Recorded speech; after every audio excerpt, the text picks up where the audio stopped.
back to YA Wednesday. Today we're going to be talking about 13 Reasons Why by Jay Asher.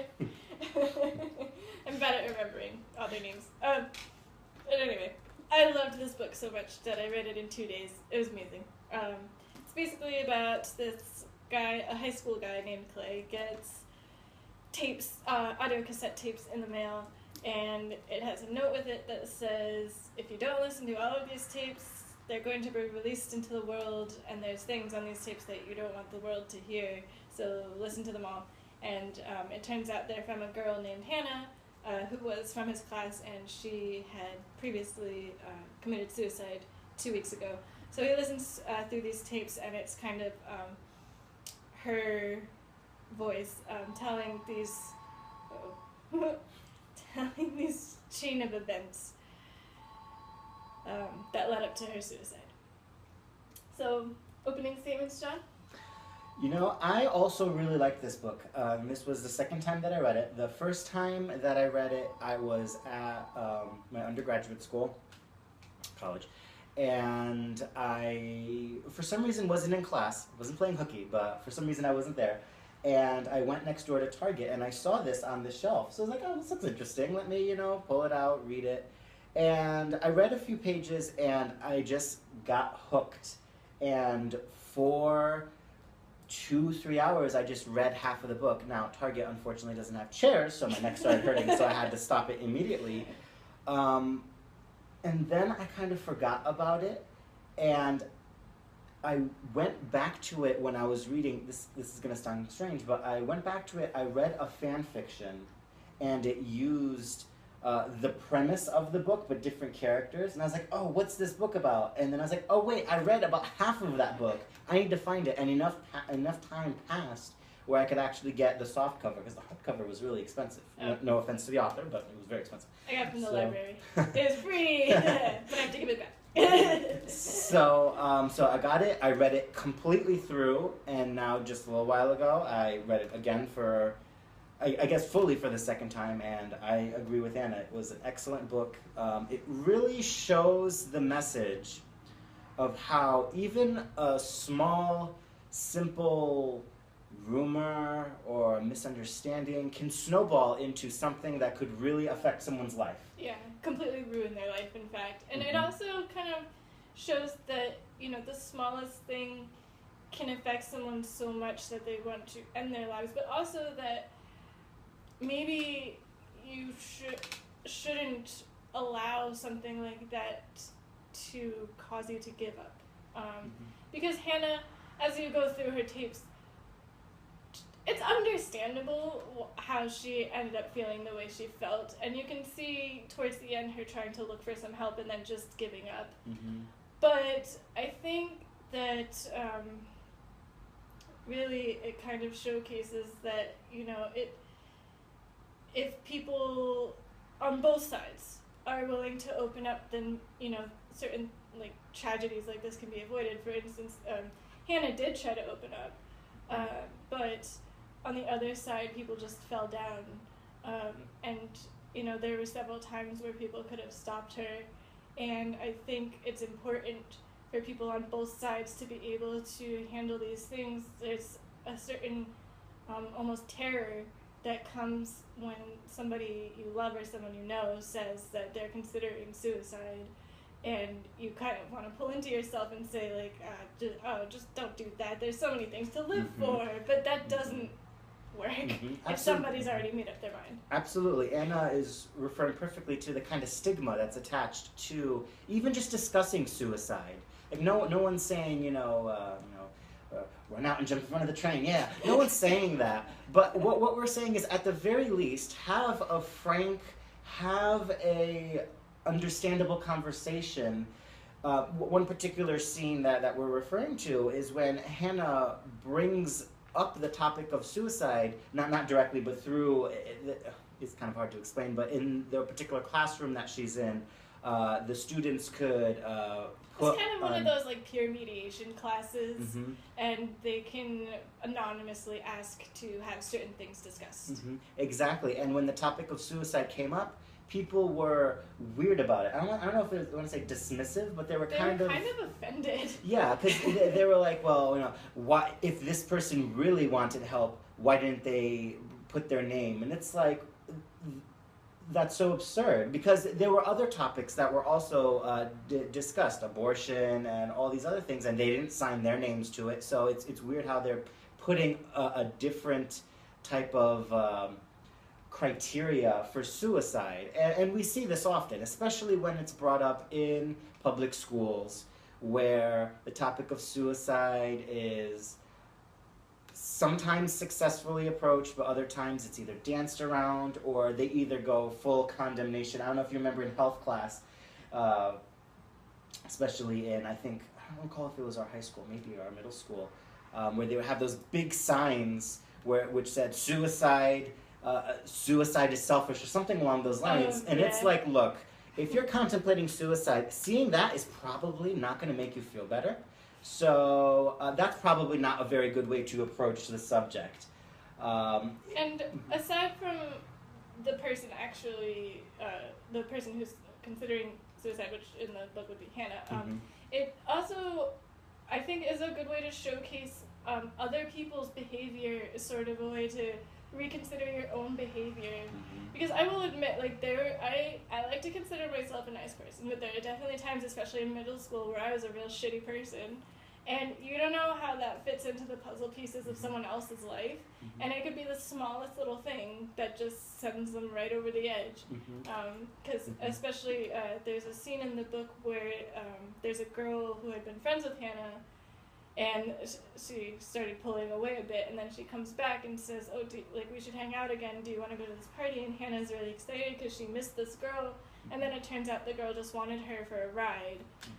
And, that's happened to me, and I've done it to people too, we're not perfect, but, Hannah at this point was sort of getting to the tipping point, on the verge, yeah. And you don't know, like, the smallest shitty thing that you do could just be the last piece in someone's puzzle.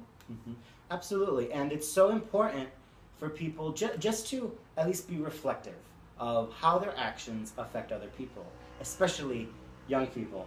And high schoolers. Absolutely. There's a scene in the book where Clay goes up to another character, Marcus. Marcus was one of the characters who, how shall I put this, I guess, felt up Hannah. He prayed when she was in a moment of weakness. They had a set time when they were going to go on a date, and it was going well, and then Marcus decided, hey, wouldn't it be a great idea for me to kind of feel you up in advance on you? He didn't blatantly say that, but, in his boy mind, I suppose. And then he left, and Hannah started crying. And I bring this up because before we even get to Marcus's story, Clay, who we already discussed what he is, he's the one who got the tapes and who is the kind of main character we're seeing all this through. He went up to Marcus, and Marcus said, well, I didn't do anything to deserve this, she just wanted a reason to kill herself. And it's so very interesting how people justify actions that are blatantly and obviously negative and deleterious towards someone else. Like, they'll do mental gymnastics just so they could sleep at night and say, well, what I did wasn't bad. Maybe these other people, what they did, yeah, it was terrible, but for me, I was the special case. I didn't do anything wrong. No, you have to be reflective. You have to say, even if you made a mistake, okay, what I did was wrong, and I'm willing to take whatever consequences there are. And it's hard, especially when you're young. People don't want to take consequences. When they're older, they don't want to take consequences. And I think a lot of times it's almost a knee-jerk reaction, too, that they get so offended that they people could think they did anything wrong at all. Exactly. And I'm the victim in this. Yeah. It's like, no, you're not. Okay. Self-reflection is hard, it's true, especially with the young people. But, it's kind of like when, somebody, harasses a woman on the street, and if a woman turns around and says, don't do that. They're like, me? I was just paying you a compliment. What do you mean you don't like your rear end touched? Excuse me. Yeah, I have nice hands. They okay? turn themselves into the victim, which is what Marcus kind of tried to do, but like once you get to his tapes, it really just doesn't work because you find out that like what he did was actually like horrible. Mm-hmm. But you know, some of the other tapes, like the things that people did, weren't that big, but in the narrative of Hannah's exactly. Hannah's it's life. a nice name. It's better name than Hannah. You know, because Clay, who's the main character, he didn't really do anything. But Hannah did say on the tapes that. But I'm guessing the reasoning why she put him on the tapes is because she said you didn't do anything and you don't deserve to be on this list, but I want you to know. I think. But I guess also part of the reason he was on the tapes was because he didn't do anything. Yeah, exactly. Because there was a point where...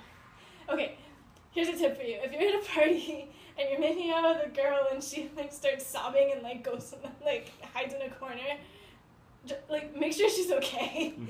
Or like send her home or do something because she asked him to leave and he left and he thought he was doing what she wanted. Yeah, because she was giving her space.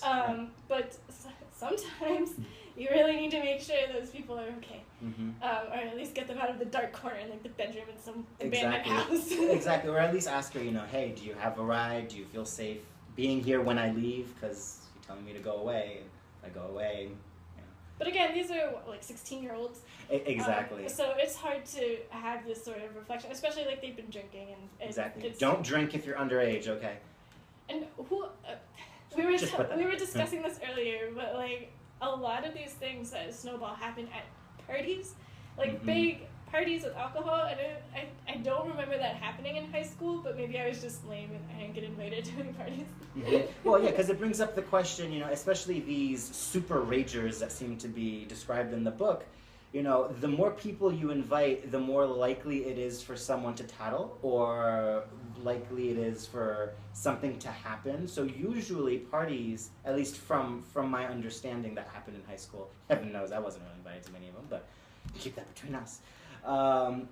Usually the parties would be more of the friends or the basketball team or whatever and their friends, and then that's it. So maybe like 30 people, 40 people, whereas these parties, especially parties shown in television shows, they seem to be like, you know, hundreds of people, like the college parties where it's like people are upstairs and hanging on railings and stuff, and it's like, all right, calm down, you're 16.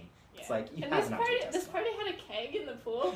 Yeah, like, exactly. Like really, and what? And the neighbors just like they look at the blinds and they're like, "Honey, they're at it again. Don't come out of the window, dear. Come out of the window. Leave the kids to do what they want." Like. Yeah, no, but I don't think like high school parties go that far, but yeah, I guess college parties, sure, but it is fiction, so I guess we could give it a little bit of leeway.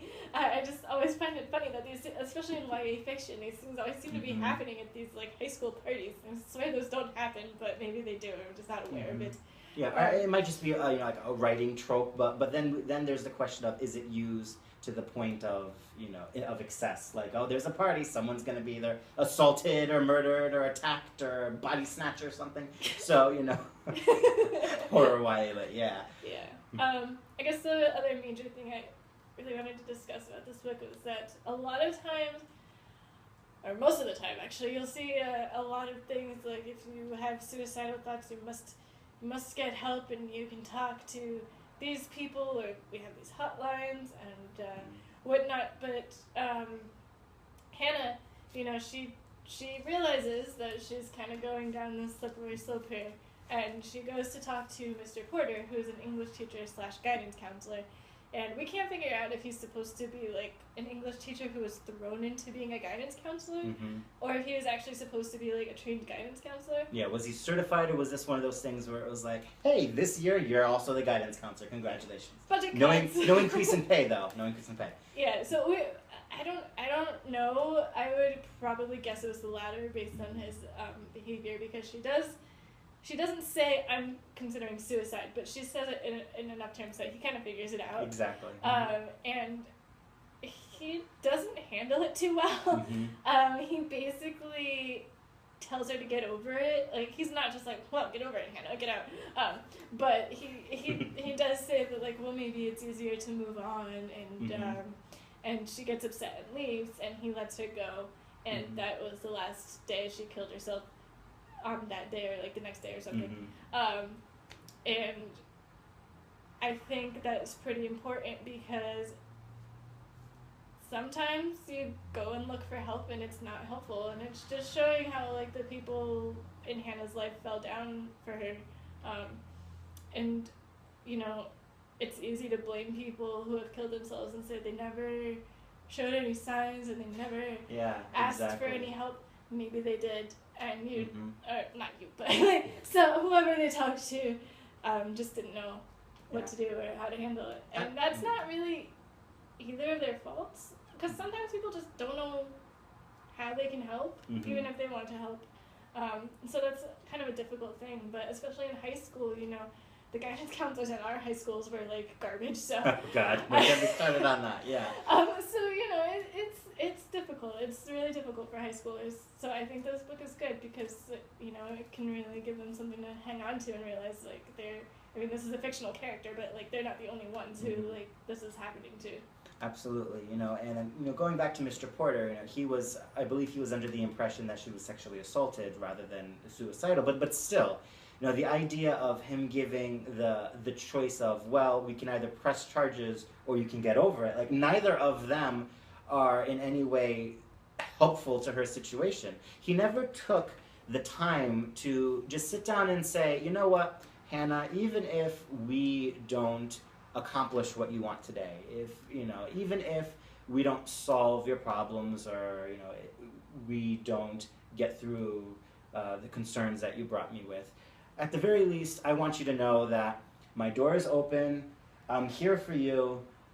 Anytime you need to talk, anytime that you feel life has become too burdensome or something's going on and you need someone to speak to, I just want you to know, regardless as to what happens at the end of this conversation, that my door is open. Because then at the very least she could say, oh, okay, so even though Mr. Porter doesn't get it 100%, his door is open, he's someone I can speak to, maybe I can go to him tomorrow and we'll try again.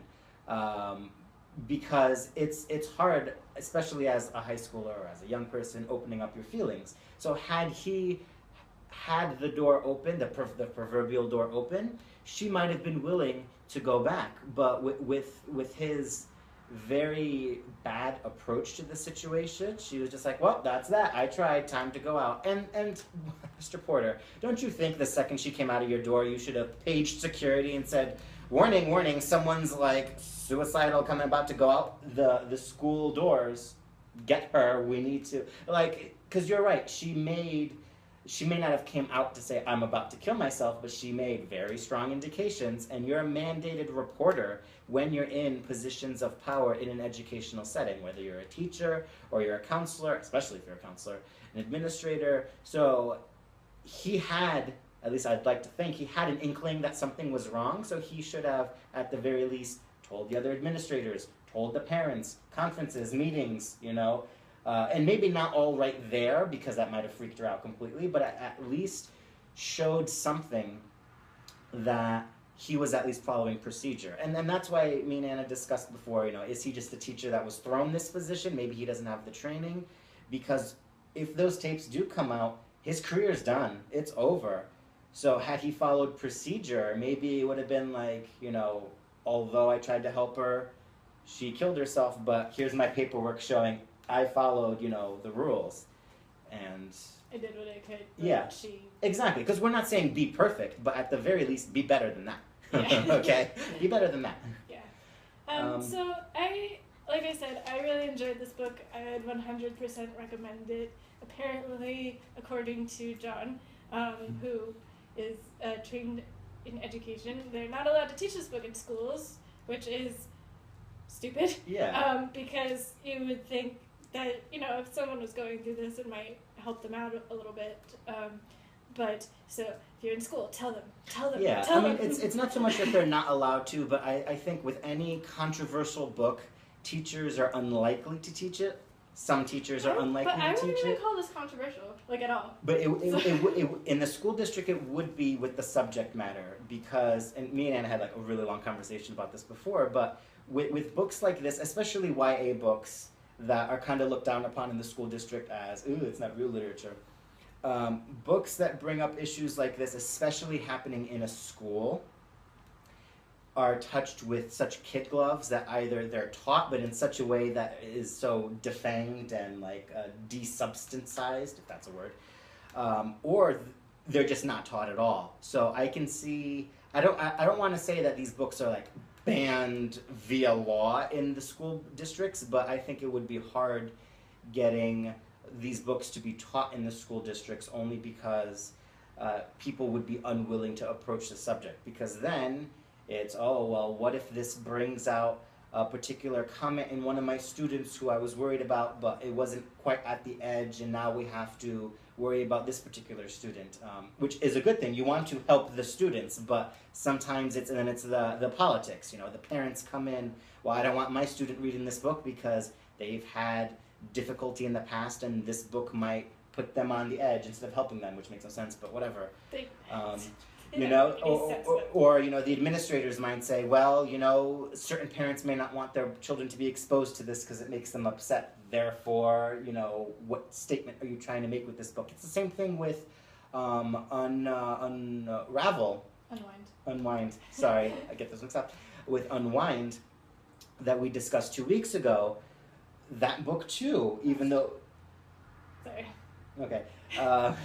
That book too would be difficult to bring into the districts. It would be so great of a book to bring to the districts because it would bring conversation and substance, but someone is bound to be upset, and districts nowadays don't want to ruffle anyone's feathers. Now, there's a potential way to solve this, however. According to my research, someone, I forgot who, so clearly, you know, the research, but someone purchased the movie rights to... Yeah, and it's going to be on Netflix. Yeah, exactly. But instead of being a movie, they're going to make it into a TV series. On Netflix. On Netflix, with yes. Selena Gomez. With Selena Gomez, which I think is really good. Now, how do you think that should be approached? Because I was thinking, you know, Well, I read about it, and they're doing 13 episodes. So each episode is going to be one tape, I assume, which I think is a great way to do it. I think that's perfect. Absolutely perfect. So Selena Gomez, that's a little strange because she's a Disney Channel star. For me, I mean, maybe for younger kids they won't remember. Absolutely. But isn't Hannah supposed to be a redhead or no? Did it say? I don't know why I thought that. I don't think it really matters. But so that might be a little weird because there's like weird like sexual things in that. But you know, I mean, she needs to grow up as an actress too, so that's fine. But I think it'll be great. I don't think they'll be allowed to show it in schools or anything, but it'll be there for people to access, which is nice. So definitely 100% would recommend this book. I loved it. It was great. Absolutely, me too.